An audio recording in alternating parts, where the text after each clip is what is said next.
All right. Good afternoon, everybody. It's a great pleasure to have you here at the National Christian Conference Center. And I'd really like to thank Yamil Sanchez and Angel Figueroa and all the leadership of the charter school and the charter school team, the facilitators, and the other staff members. I'm really thrilled to be able to share this moment with you.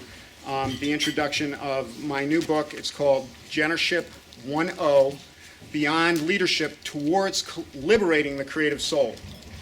And this is an exciting moment for me. This is the first of a series of talks and speeches that I plan to give about the book. This is the book, and we will have copies of it available for you downstairs. It's the first of a series of presentations that I plan to give over the next many months in an effort to promote the ideas that are contained in the book. To really understand the motivation behind writing this book, Genership, I have to take you back to 1995, during the period when we founded this organization. One of the first decisions that confronted us at that time was what to call it. Now, of course, you know we developed the acronym I LEAD. And to me, I always felt great about the acronym because it contained and conveyed something that I believe is fundamental about the idea of leadership and personal responsibility. And it's the idea that leadership always involves a decision that you make to step up and take charge of a situation. It's the moment in which you decide to influence what's happening to you instead of being influenced by the events around you. Leadership means being the change that you want to see in the world, to quote Gandhi. And I felt that the world would be a better place if more people could learn to do that, own their own circumstances. But, of course, after we came up with the acronym, we had to figure out what it would stand for. You know, that's how it works in reality. You make the acronym and then you figure out what it's going to mean. And we knew that it would stand for the Institute for Leadership Education. That's so far so good. But that, of course, only gets you to ILE. So we had to come up with AD. What's that? Now, the obvious solution was to say and development. But that to me didn't feel right. And the reason was that we knew we wanted to educate and develop leaders. But I felt very strongly that our efforts should not only be about promoting what we know about leadership and helping others to master the skills and knowledge that leadership entails. I felt that iLead should be a place where we would create new ideas about leadership, where we would improve on the concept of leadership to make it better and stronger. I wanted our work to involve creation and innovation and not simply promoting the practices invented by others. And so we put another word into the acronym, which was advancement. The Institute for Leadership Education, Advancement and Development. The idea is that we not only educate people about leadership, but we advance the concept and practice of leadership. Now, personally, I find the concepts of evolution and innovation to be really the most thrilling concepts in our environment. There's something enormously exciting if you think about it, and I know that you guys think about this kind of thing all the time, that you can start with one idea and then through a series of changes, some of them intentional and some of them fortuitous, it can grow and blossom and become something new and better. Think of it. Think of how our universe has evolved. Think about the stars, for example, what they were in the beginning of time and what they are now. Think about the Earth, how the Earth has evolved over the many, many millions of years it has existed. Think about plant and animal life and how that has evolved. Think about how human beings have evolved from primates, primitive primates, up into the modern beings that we have today in the form of humanity. You could roll back the clock and nothing would be as it is for us today. And you can roll the clock forward and tomorrow nothing will be for us as it is for us today. We are all going somewhere together. The future will not be more of the same. It will be something intensely different, and it will be potentially more wonderful than the present. So this passionate love affair that I have with evolution and change makes me very suspicious about the present moment. I don't like repeating things. I don't like doing things that we did yesterday. I always want our work to change and evolve and improve. And that is all the reasons why I've written this book, Genership, with that in mind. It's an effort to take a look at the concept and the practice of leadership and ask some key questions. How are leadership practices evolving? How should they evolve in the future if we're going to make better progress?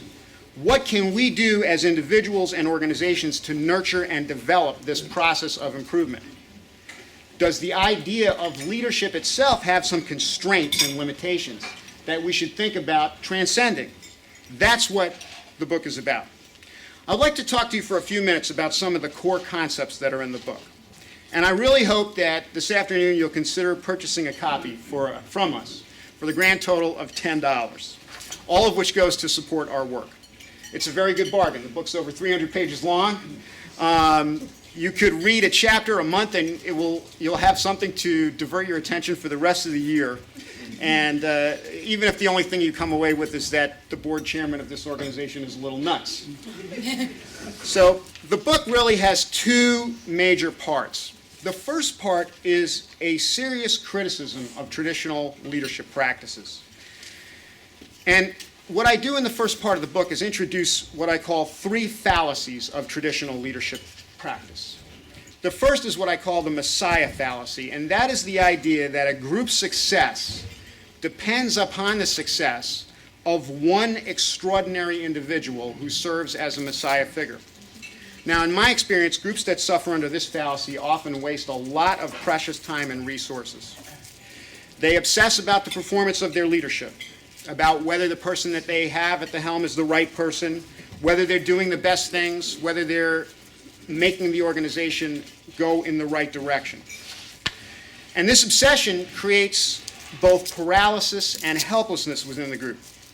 Signs that you may be laboring under a Messiah fallacy are when you look for someone to blame when things go wrong, when you ask who screwed up before asking what can I do, when you imagine that the world would definitely be better if only the people in charge were more effective, when you work to conduct searches to find superstars to lead your organization, if you happen to believe that you yourself are a superstar and you can transform an organization all by yourself. Now, to get a handle on what a Messiah fallacy looks like in action, I would like you to reflect on the presidency of Barack Obama. Now, I love Barack Obama. I have voted for him twice. And I wouldn't want anyone to leave with the impression that I believe that Obama thinks of himself as a Messiah figure. I do not. In fact, if you listen to Barack Obama, he says to us, it's not about me. He says, remember, we are the ones we have been waiting for. He stands at the Democratic National Convention and he says, you did this, right? But,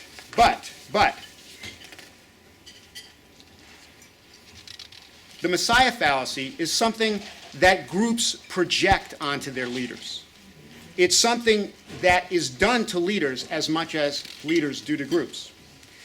I'm going to read you something that Senator Gary Hart said about Barack Obama in 2008 when he was running for president, when Barack was running for president. Remember, Gary Hart himself was a serious contender for president in 1984 and in 1988. Gary Hart said, Obama is in fact an agent of transformation.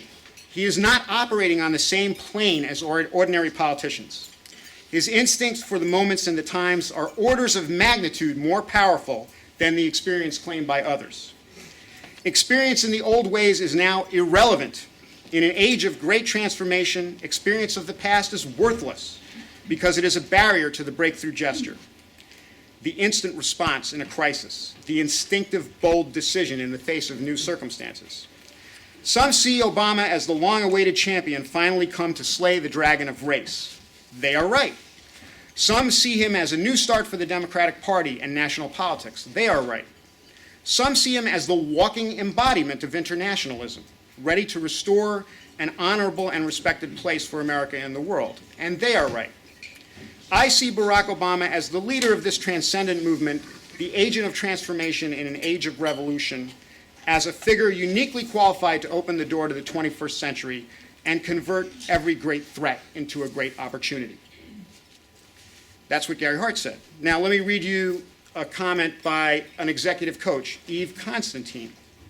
Eve Constantine commented on Obama's vibrational intelligence. She said that Obama, she describes VQ, she says, is a measure of all the intangibles. It's what's electric, resonant, pulsating, replete with energy, and connecting us all. It's ubiquitous and viral. It permeates the quantum field. Barack Obama is the collective representation of our purest hopes, our highest visions, and our deepest knowings of who we are as a people and as a country. We've surfaced him out of the field and charged him with the task of riding this wave on our behalf. Now, when you feel such overpowering sentiments about a leader, you lose touch with the reality of the fact that they are fallible, they're human beings, they're capable of making mistakes. And this opens the door to very strange thinking.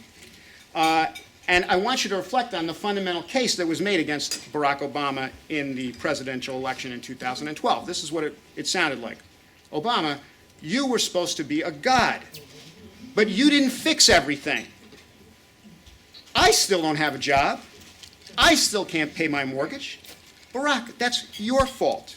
Now please, someone, order me a new god. Fortunately, saner minds prevailed. So, the Messiah fallacy.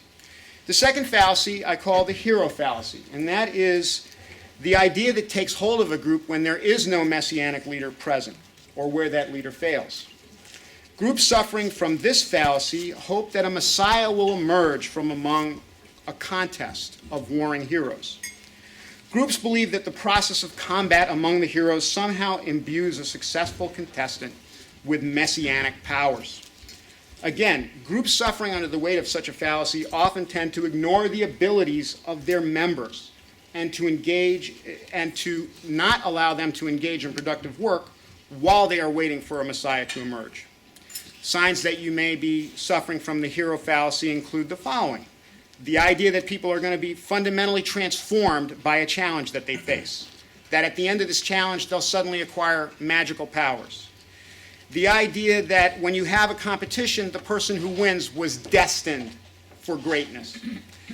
The belief that the selection and celebration of leaders is more important than the daily work of an organization through its members. Concern about managing power within an organization so that a Messiah is maintained or emerges from the group. All of these are signs of the hero fallacy in action. The final fallacy, and this one is also important, is what we call the fallacy of leadership nostalgia. And this involves a group's efforts to enshrine the ways and wisdoms of leaders who have departed us or soon will. When laboring under this fallacy, groups often attribute the creative work of their community to a singular person and call that person a genius. They often then attempt to create parables and codes of conduct that supposedly describe the work of this genius and behave as if the group's membership can achieve their own messianic status by following what that person said to do. This fallacy causes groups to look backwards in time, attempting to recreate an imaginary past instead of creatively and collectively and equally grappling with the opportunities before them in the present moment. Now, to see an example of the fallacy of leadership nostalgia in action, I'd invite you to get a copy of the biography of General David Petraeus. Everybody knows who General Petraeus is? Now the head of the CIA. And you may know that a person who we now know was Petraeus' mistress wrote a biography of Petraeus entitled All In. Here's an excerpt from the review in Rolling Stone. So over the weekend, I read All In. This is what the reviewer writes. Paula Broadwell's slobberific biography of General David Petraeus. It's nothing special, just a typically crappy piece of fawning, non-critical journalism. Every environment Petraeus enters is instantly bettered by his majestic personage. We see him passing through the destroyed hamlets in Afghanistan, the weight of the world on his rugged shoulders, scratching his chin as he worries which strategies to choose so that the villagers will once again be able to live in peace and prosperity.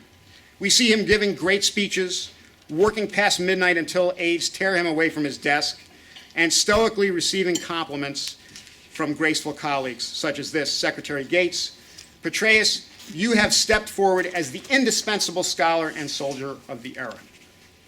So, and remember, Petraeus' book is written at a time when he's still alive. So what we want to say about this Messiah fallacy, this fallacy of leadership nostalgia, I'm sure that Petraeus is an extremely competent leader, very effective. But in the face of the expectation that he should be a Messiah, that is, a kind of Superman without flaws, he's now destroyed his career. He cannot continue because he has violated the public's expectation that he is so much more than a competent person doing a job well. That is tragically irrational. So these three fallacies, when you put them together, they tend to form a very dysfunctional pattern within organizations. That cycle is played and replayed in the world around us, and it causes groups to divert attention from the teamwork and the work of the membership required to really achieve success. So all of this I describe in the first part of my book. Now, the good news is the book has a part 2. The second part, which is actually the most important part of the book, is what to do about this and how to move beyond these fallacies. And the answer, we posit, is in this emergent skill, a new way of thinking about leadership, an evolution in leadership practices, an improvement that we call genership. Now, what is genership? So leadership, you could think of, leadership is traditionally understood as the office or position of a leader, the capacity to lead, the act of leading. What do we mean when we say creativity? Well, creativity is what we do in organizations. It's the conscious effort of an individual or group to bring into being any circumstance, condition, object, relationship, or activity. It is the constant effort, conscious and intentional effort to change the world. Genership, what is genership? Genership is the capacity to create with others, the community practice of creativity. Now, my contention is that if you think hard about it, you will see that a community that works together in a balanced way to create something is much more powerful than any singular leader acting alone. Shared creativity is the most important capacity that we have within organizations today. We need individuals capable of this new style of leadership that we call genership. This is the way organizations succeed, and this is how they will succeed in the future. I'm very happy to say that I saw a lot of genership in action during the meeting today. I think we were modeling it. The idea behind genership is to take certain core practices of leadership and evolve them into more functional practices that enable teams to unite their creative energies effectively. What do we mean? Just to give you some examples. Learning to listen to one another deeply rather than only listening to our messianic leader. Thinking together, we call it co-thinking, where everyone in the organization is engaged in critical thinking rather than passively allowing a leader or a small subgroup of people to do the thinking in the organization for them.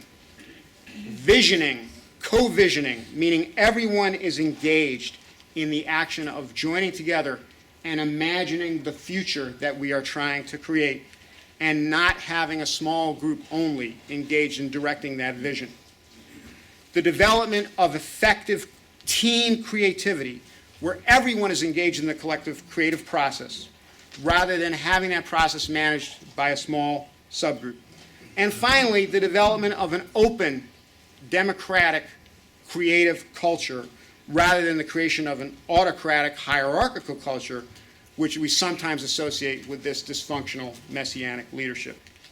So I hope you will think about all of this, and as I said, it's very hard work. It's very hard work to build a flat, open, dynamic, creative culture where everyone is engaged. But that is the way of the future. Teams working within a leadership culture often tend to rely only on one person to engage in visioning, assessment, strategic thinking, generating commitment. But teams practicing genership invite everyone to share in the work of visioning, assessing reality, surfacing the impediments to our creativity, and generating the emotional and motivational resources to sustain highly productive efforts. My life's work really continues to be engaged in exploring these elements of creative processes. In closing, I'd like to pay homage to the space that we're in today, the National Christian Conference Center, and say just a few brief words about how genership, to me, relates to faith. I'd like to preface these remarks by saying that I believe that these ideas apply equally across the spectrum of monotheistic religions, particularly the Abrahamic tradition shared among Christians, Jews, and Muslims, who all share the idea of monotheism, as well as certain elements of Scripture, and most importantly, the creation story in Genesis. A personal insight that I had in writing this book is that the idea of monotheism, the idea that there is only one God, is what creates the foundation for our commitment as a culture to the idea of human equality. Because if there is only one God, then no man can claim to be a God. If there is only one God, then no man or woman should be worshipped as if he or she was a God. If no man can claim to be a God, and no man should be worshipped as a God, then we are all equal before God. And if you understand that, you see how ridiculous the nature is of the quest for messianic leadership within organizations, and why it should be abandoned within modern organizations and cultures. We need to see our leaders as fundamentally human and flawed, and we all need to aspire to the shared leadership which allows us to lift each other up and be creative, productive, and effective. Finally, let me say that the ideas about creativity in the book are fundamentally inspired by the Genesis narrative in the Old Testament. I see the idea of genership as being connected to our God-given free will. To me, the most compelling element of the genership story is man's freedom to break God's law. That we can break God's law is very profound because it means that we are not bound to God's law by force. Instead, we are responsible and finally accountable for our own destiny. And this is the enormous gift given to us by our God, our freedom to create. The idea is that when God made humanity in his image, most importantly, he gave us a fraction of his creative powers, so that, in the words of Thoreau, the world is but a canvas for our imaginations. Now, those who may be agnostic or even atheists can understand genership in existential terms as humanity's connection to the powerful concept of emergence.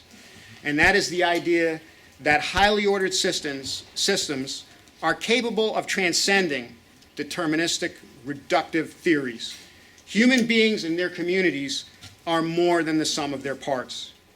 Whole systems have qualities that are not found in the parts. The rules that govern the parts can neither predict nor adequately describe the behavior of the whole. In other words, our future is not preordained. It is ours to make freely. Genership describes a new ideal of human interaction, one that embraces the emergent evolution away from traditional leadership as it moves towards more creative, liberating, beneficial, and productive ways of working together. It offers individuals and the communities that they inhabit and sustain a new way of living and working together. This new way releases aspiration that is essential but latent within human nature. That is, our power to become more than we are at this moment, to transcend our history and circumstance, to express our connection to a power deeply rooted in faith. Thank you. I hope that you will help us to promote this book and the important ideas conveyed in it. You are part of it now. It is your dialogue as well as mine. Time for questions.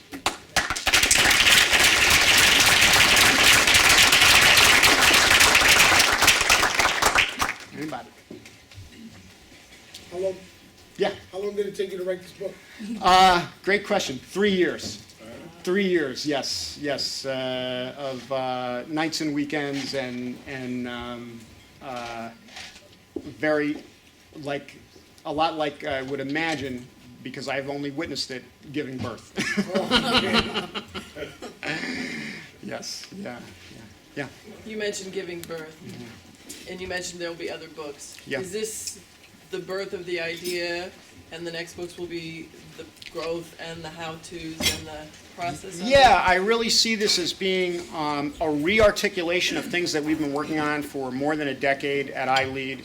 A lot of the ideas that we have developed in iLead are about progressive ways of leadership, non-traditional ways of approaching leadership issues.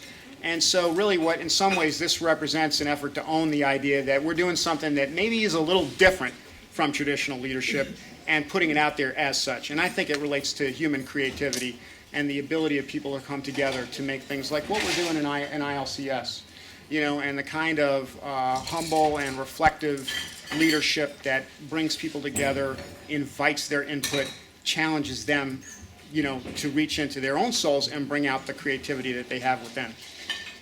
A follow-up question, so do I get to look forward to seeing some concrete ways to, because I agree 100% with the idea that creativity is often bigger than just their personal self. Yeah.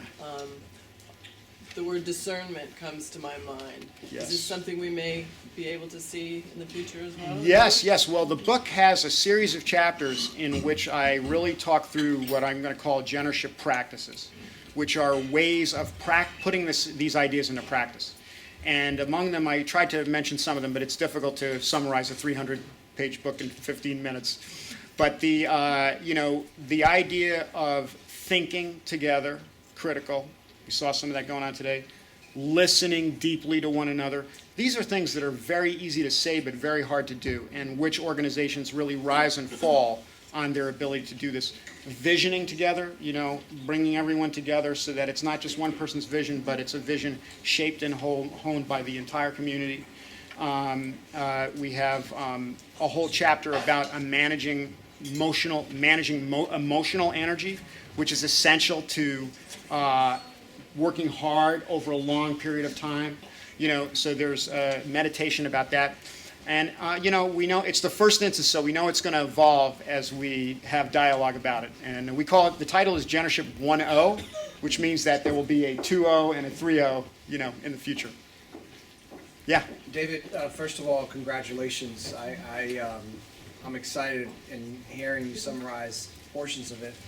And as someone who has been under your wing for the last 12 years, I'm at a place where I'm so proud of your work and where you've gotten to. Now you could actually write it. But as we're living in this real world and listening to the three sort of ideas of leadership, we could agree that the majority of the world lives in that fashion. Yes. So as an organization, in particular at ILCS, and us being in this infancy stage, I'm excited at the fact that we could start to sort of live and evolve into genership. What are some of the specific things that you could share with us that are within this book to allow us to eliminate these mental models that we have or that we're coming in with? For example, the sort of the hierarchy structure. People understand, okay, this person's CEO, this person is the HR director. There's still the structure that exists out there. How can we get to this place as an organization that we're really living this? Right, and I think, so that's a great question, and that's probably one of the most important questions to ask as you go forward. I think it is terribly easy to lapse into what I'm going to call the fallacious thinking, and it's the thinking that goes, my life isn't perfect, and who's ever in charge, it's their fault. You know what I mean? And you saw that in the election. You saw that people across the country blame Barack Obama for everything under the sun, that they could think of. And I don't, it's not just Barack Obama, it would be anybody that was president, because it's easy to blame the person at the top. It's easy, the easiest thing to do in the world is to look up the ladder and go, well, it's got to be your fault. Or find somebody to deliver that problem to. There's nothing we like better than to wrap our problems up in a basket and give them to somebody else, all right? So what the fundamental thing is about is recognizing our own creative capacity. And what's the difference between passing our problems along for somebody else versus engaging in a dialogue to come up with a better way, And that's the work of co-thinking, co-visioning. So I think there's not an easy answer to your question, but to me it's rooted in the practices. It's rooted in the idea of staying grounded in the practices that we lay out and recognizing when we're falling into these fallacious ways of thinking. Another example that I really worry about is associated with the idea of what I call leadership nostalgia. And that's the idea that, well, somebody must have figured this out already. So all I got to do is figure out what they did. You know, that kills creativity in an organization. Because what you start doing is looking for the answer, as if there was the answer. If there was the answer, then you wouldn't have the problem. Right? So you have to be able to grapple creatively with what your world is presenting you. But I think the ideas in this book are not easy. I'm going to say that.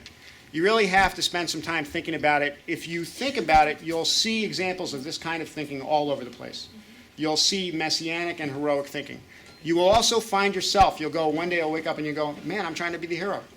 I'm trying to be the hero now, Or, so there's a lot in there, and when you really sort of grapple with the fallacies, then that opens you up to new ways of doing and being. Anytime you're seriously thinking with somebody else, seriously visioning with somebody else, in a deep dialogue with somebody else, you're on the right track. We know you're on the right track, right? Yeah. You mentioned the applications for agnostics and Yeah. atheists for the book. How would you describe the principle to somebody who may have rejected the idea of faith in God but has faith in humanity? See, this is that's a great question. I love that question because it's very important because, we do live in a world that's largely secular. And I think there's a powerful answer to your question, if you can bear with me. I'll talk about it a little bit. One of the big problems that we have in the world is thinking that everything can be reduced to science. So in other words, what we believe is that there is a right answer to the question that we're facing. And what we need is more knowledge. What we need is to run more experiments. And that if we had enough time and energy to study something, eventually we would know the way forward, right? That's the fallacious thinking from the agnostic point of view. Now, what the book is really saying is that's not true, actually. That's not true about human beings.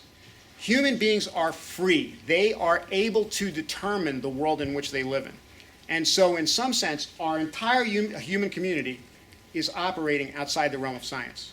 What I'm going to tell you is, no matter how hard you think, no matter how much information you have, no matter how many experiments you run, you are going to face decisions in which what matters is what do you want to make happen. That's the most important thing that matters. You can't know the answer through research. You can only envision the world you want to create and try to move towards that result. See what I'm saying? So there's a lot in the book about that talks about that. That's some of the more philosophical stuff that's in there. And if you ever want to have a dialogue about it, I'm open to it because I've been spending a lot of time thinking about it. Yeah. Yeah. Yeah, I was gonna say because of that same situation you were explaining, Yeah. some people that have creativity or they feel like they don't fit in because sometimes they try to want to put their point across, but they feel like they're just like preaching in the desert. Hopefully the book can bring some help for those that are kind of seeking a place to fit in, that they can actually, bring what they have without feeling that it's always about somebody's ego or somebody's point of view that is never gonna make any sense. Whatever you do doesn't matter to me. It's my way. Yes, I think you're right, and I think that there is a cultural war going on out there. There is. I think there are a lot of organizations that don't have the self-confidence, that don't have the desire to do the kind of things that we're trying to do here. It's not easy to do, but I mean, bring everybody in a room and talk and actually talk things out. For a lot of organizations, you're not going to get there. And people, who've been in many organizations know what that's like. You know that there's a lot of places where, there's really no interest at all in what you think. There's really no interest at all. It's my way or the highway. It's, here's your instructions, go follow them. I mean, look at what's happened in some places. Creativity is being removed from teaching, like as an example. It's like, hey, we don't even need the teacher. All we need is a software program. I mean, think about that, right? So there is a movement out there that's old school, that sometimes strangely is associated with science. You know what I mean? Also, because it's about dominating something, manipulating it. And I think that the culture that you create in an organization is very important to allow this kind of thing to work. One of the things examples we give in the book is Google, which is a great example of a highly innovative company, one of probably the most creative companies that exists today. And you look at how they structure their work. It's incredibly flat. There's very little hierarchy. People have tremendous amounts of open space to do things and to experiment with things. You know, people are actively encouraged to challenge the existing wisdom, you know. So we know that now that kind of environment is hard to manage. It can be chaotic. But we know that that is where creativity happens, you know, when people have that. And one of the things that I think we're doing right is I think we have a lot of that energy and spirit in the room. I'm very excited, you know, as a board member to see the energy and spirit that really aspires to do something different. Yeah. I can't, and as one also who's witnessed your work and been a part of it for the last 4 years, congratulations. Yeah, It's thanks. something Long to do for a while. Yes. It's wonderful. I can't get, perhaps because of the space and the agenda, beyond the question in my head, like, why is it so easy to go to the negative? Why, if we are innately creative, Right. from an existential or a faith point of view, why is it so easy to go to the other way? Right. Well, there's a lot of bad examples. There's a ton of bad examples in the world. I think that's one reason. Yeah. And I think that these cycles are extremely powerful once they set into an organization. I mean, if you think about it, if you're in an organization where people are competing for power, right, you're locked inside a fallacious thinking universe. That competition for power is going to take over everything. And we've seen it. I mean, we've seen it. Think about what's happened in our culture over the last 2 years. We have just wasted 2 years of time trying to decide who's going to be the next president of the United States. Seriously. Nothing happened in the Congress. Nothing happened to solve any of the big problems facing America. We just burned 24 months fighting with each other about who's going to be in power.